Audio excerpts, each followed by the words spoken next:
Safety shouldn't be an option. It should be an immediate instinct almost.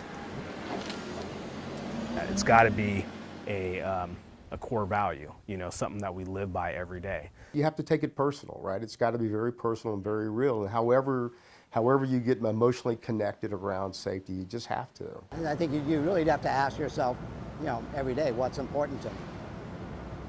For us, it's like everybody goes home at the end of the day. Ultimate goal is to go home and hold your child, and everything that you do for or work for, you're doing it for your family.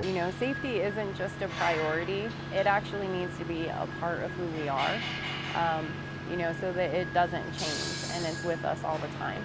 Safety is not only doing safety meetings and reading something that corporate send you, it's making it personal. Part of whether it's the 100 Days of Summer Safety or changing our culture in our area is, as a management team, how can we help our employees be safe? You have a responsibility not only as a supervisor, but as a human being to make sure those employees get back home safe. The same way they came to you, you got to send them back.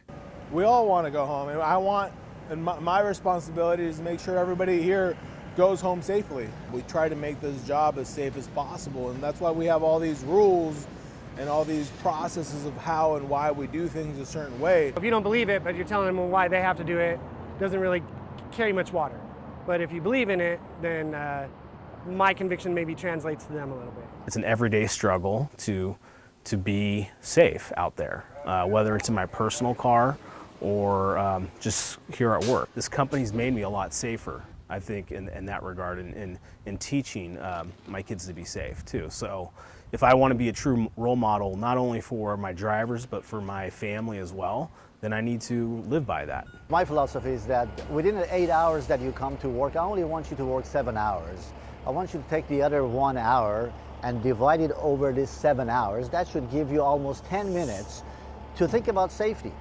I mean, can you imagine if you stand here and think, give me 30 seconds of your thought about safety. That's a lot of seconds that you can observe, absorb, and see what happens around you and what surrounds you. And make it a habit. Make it a habit of actually always practicing safety procedures.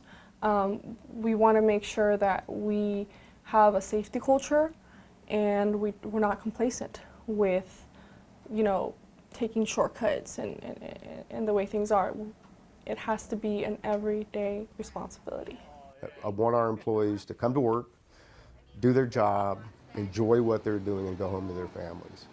If you take shortcuts, there's a good chance one day you won't go home to your family. And if somebody else takes a shortcut, there's a good chance you won't go home to your family either.